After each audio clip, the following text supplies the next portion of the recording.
for my dad, who he's lived through this.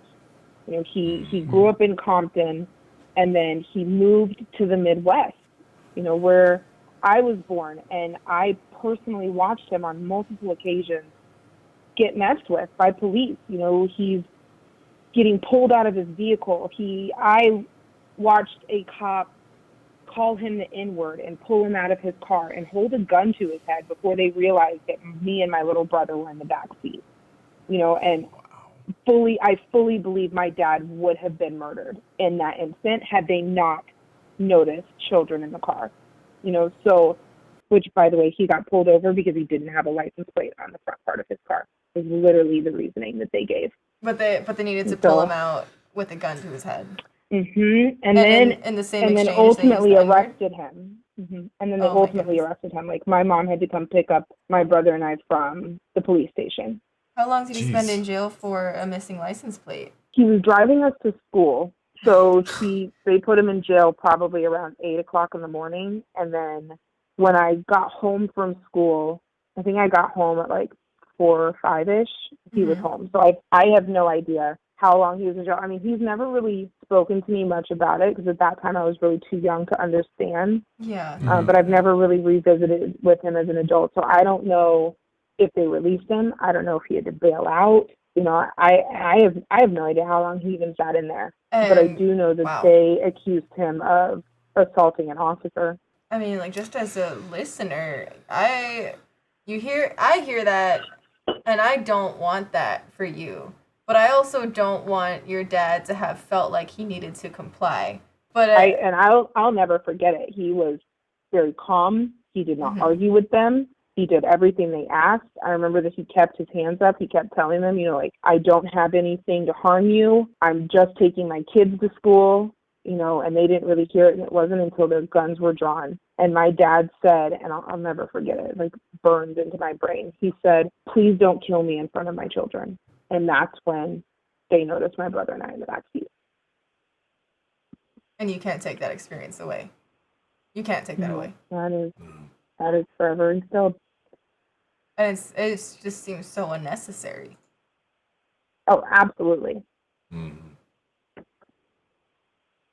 I'm speechless. I'm going to gather my words. You guys can say.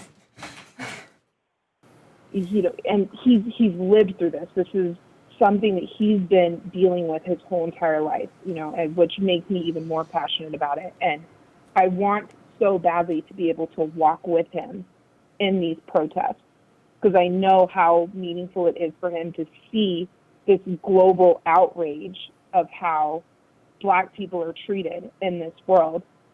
But, he said to me the day that I went that he didn't want to go because he was scared of putting himself in a situation where he would have to run for his life and he wouldn't be able to. And that in itself broke my heart. Yeah, because who do you call when the police are terrorizing you? Literally. And, and like, especially for, people of his age period, all of these people of color that grew up in the 50s and the 60s, they lived through these race riots. And to be doing it again, especially now with more support, but they're still scared. Of the people that are supposed to protect you. It's like, why are we having to still continue to go through this? Which is why the protests are happening in the first place right now. I saw like these really heartbreaking video too, like these group, it's like one guy who has lived through that, time with like the LA riots, and like a younger kid and like a guy. It's like these generations of people are so tired of having to deal with this constantly.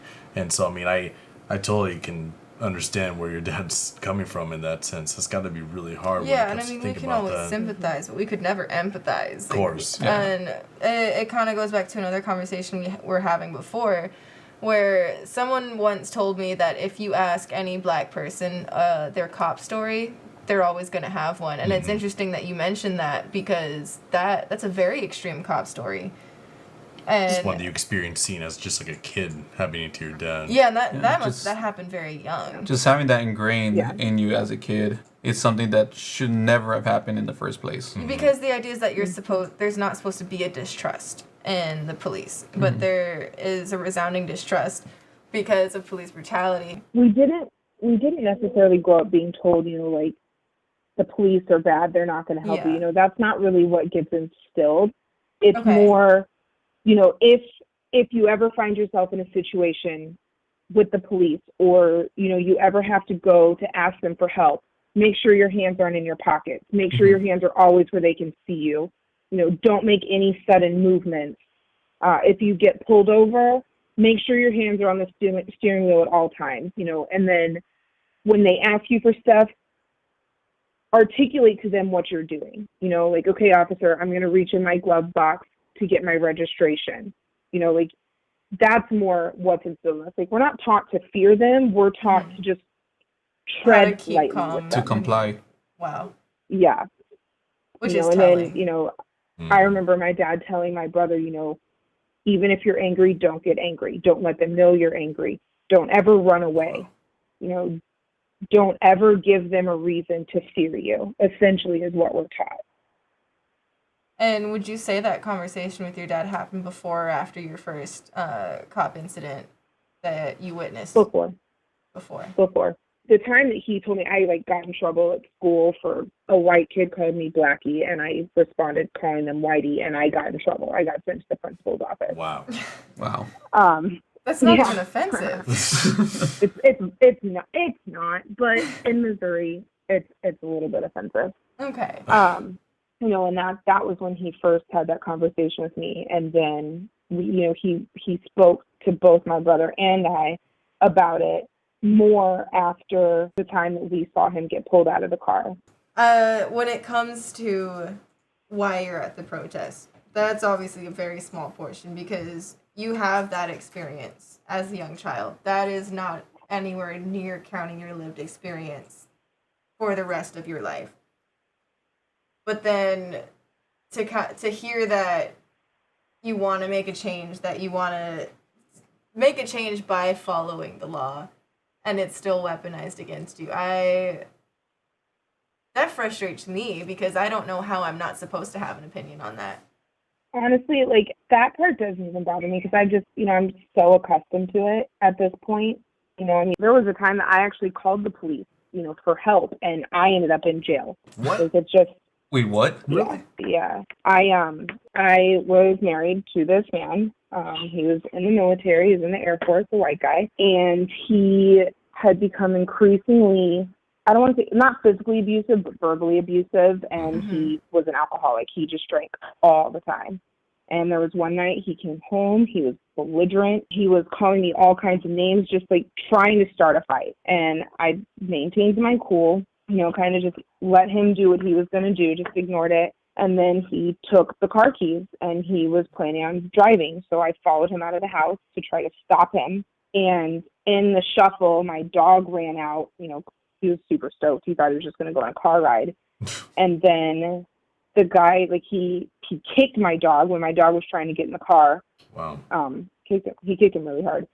And then, I was trying to fight with him to get the keys because I was like, you can't drive. Like, you're not going to drive right now. And I got the keys, got my dog, walked away from him. He ran up behind me and actually wrapped his hands around my neck like he was trying to choke me out.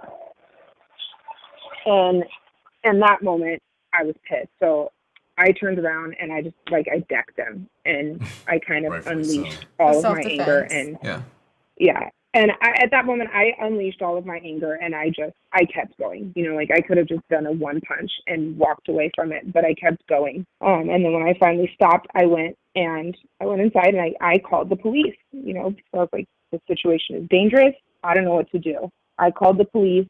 They showed up, separated us, asked me what happened, took my statement, asked him what happened, took his statement. And then after they took his statement, they came in, told me that I was under arrest and took me to jail and charged me for felony domestic violence. And they let him go home, go to bed. Oh, so he didn't even get arrested either. They literally just took his side. No. He got nothing. They asked him if he wanted to go to the hospital.